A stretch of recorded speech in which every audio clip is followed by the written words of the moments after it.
دوستو یہ بات تو ہم سبھی لوگ بڑی اچھی طرح سے جانتے ہی ہیں کہ دنیا کے سب سے مشہور ریلیجنز میں سے ایک ریلیجن یعنی کہ اسلام کے اندر پروفیٹس یعنی پیغمبروں کا کانسیپٹ پایا جاتا ہے۔ یہی وجہ ہے کہ اگر آپ لوگ دنیا کے اتہاس پر نظر ڈالیں گے تو آپ کو پتہ چلے گا کہ وقت وقت پر دنیا کے الگ الگ علاقوں میں اللہ کی طرف سے بھیجے گئے نبی اور رسول آتے رہے ہیں، جن میں سے زیادہ تر تو ایسے ہیں کہ جن کا ہم لوگ نام بھی نہیں جانتے ہیں، مگر کچھ ایسے بھی ہیں کہ جو اتہاس میں حد سے زیادہ مشہور ہیں، جیسا کہ حضرت آدم علیہ السلام، حضرت نوح علیہ السلام، حضرت ابراہیم علیہ السلام، حضرت موسیٰ اور حضرت عیسیٰ علیہ السلام اور آخری پیغمبر یعنی کہ حضرت محمد صلی اللہ تعالیٰ علیہ وسلم اور ان جیسے کچھ اور بھی۔ اتنا ہی نہیں، ورتھ نوٹسنگ بات تو یہ بھی ہے کہ اگر آپ لوگ مذہب اسلام کی کچھ بڑی بڑی کتابوں کو پڑھو گے تو آپ کو یہ بات کلیئر ہو جائے گی کہ جس طرح سے اسلام دھرم میں اللہ کو ماننا ضروری ہے، بالکل اسی طرح سے ہی اللہ کے بھیجے گئے سبھی نبی اور رسولوں کو بھی ماننا ضروری ہے۔ اگر کوئی بھی انسان اتہاس کے کسی بھی نبی اور رسول کو ماننے سے انکار کرتا ہے تو وہ اسلامک قانون کے حساب سے اسلام سے باہر مانا جاتا ہے، یعنی وہ مسلمان ہو ہی نہیں سکتا ہے۔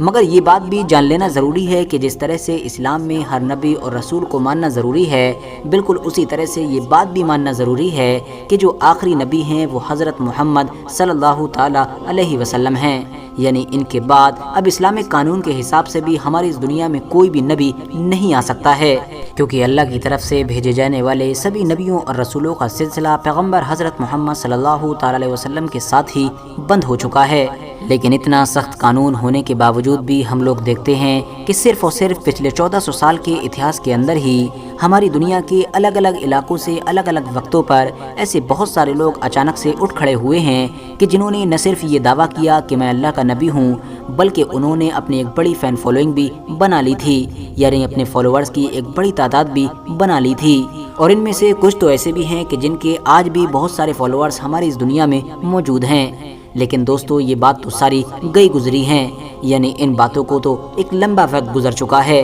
مگر آج کی اس ویڈیو میں آپ لوگوں کو جس انسان کے بارے میں بتانے والا ہوں وہ انسان تو آج بھی زندہ ہے۔ دراصل میں بات کر رہا ہوں ایک رشین انسان کی، ایک ایسا رشین انسان کہ جس نے نہ صرف 8 سے 8-10 سال پہلے ہی اپنے نبی ہونے کا دعویٰ کر دیا تھا، بلکہ اپنے ماننے والوں کی ایک بڑی تعداد بھی بنا لی تھی، یعنی اس نے اپنے فالوورز بھی اکٹھا کر لیے تھے۔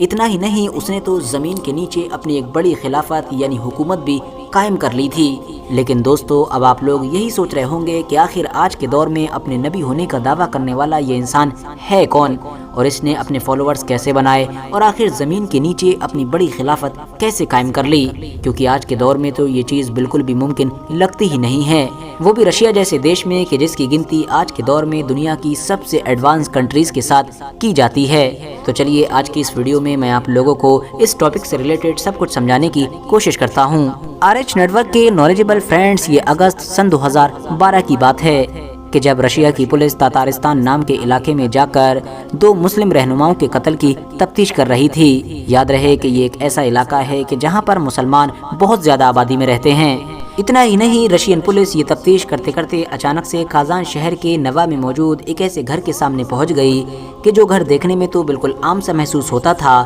مگر شک ہونے پر جب رشین پولیس نے اس گھر کا معائنہ کیا اور اس گھر کے اندر وہ لوگ انٹر ہوئے تو ان کے ہوش اڑ گئے، کیونکہ گھر میں گھستے ہی وہ لوگ ایک الگ دنیا میں پہنچ چکے تھے، جہاں پر اس دنیا سے بالکل الگ طرح کے لوگ رہ رہے تھے۔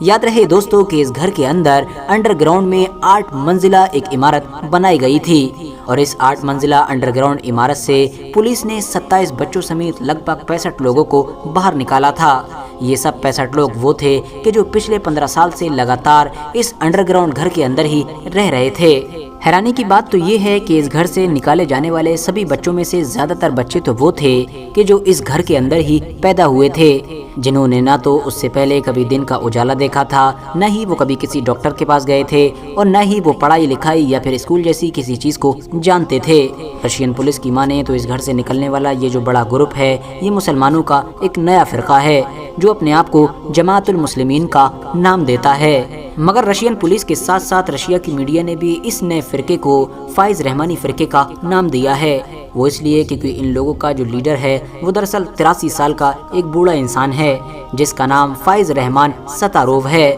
دراصل دوستو فائز رحمان نام کا یہ انسان کسی دور میں بہت بڑا مفتی ہوا کرتا تھا، جو روس کے ہی شہر کازان کے ایک مدرسے میں ٹیچر ہوا کرتا تھا۔ میڈیکل رپورٹ سے یہ پتہ چلتا ہے کہ 1960 کے قریب میں یہ انسان ایک حادثے کی وجہ سے جو ٹرالی بس ہوتی ہے اس کی کیبلز میں الجھ گیا تھا۔ ان تاروں میں الجھنے کی وجہ سے اس کو اتنا خطرناک کرنٹ لگا تھا کہ جس کی وجہ سے یہ ہمیشہ کے لیے دماغ سے کمزور ہو گیا تھا، مگر پھر بھی اس کا قسمت نے ساتھ دیا اور ایک لمبے علاج کے بعد یہ اپنی پرانی زندگی میں واپس آ گیا، مگر شاید وہ صرف اپنی پرانی زندگی میں ہی واپس آ سکا، ورنہ دماغی طور پر تو ابھی بھی وہ کافی حد تک کمزور ہی رہا۔ اتنا ہی نہیں، اس کرنٹ کا اثر ایسا ہوا تھا کہ اس کو کچھ دنوں کے بعد ہی ایک عجیب و غریب روشنی بھی دکھائی دینے لگی تھی، ایک ایسی روشنی جو کسی اور کو دکھائی نہیں دیا کرتی تھی۔ فائز رحمان کے مطابق ہی وہ روشنی اس سے نہ صرف بات کرتی ہے بلکہ اس کو الگ الگ طرح کے حکم بھی دیتی ہے، اور اسی روشنی کی وجہ سے ہی 1970 کے قریب میں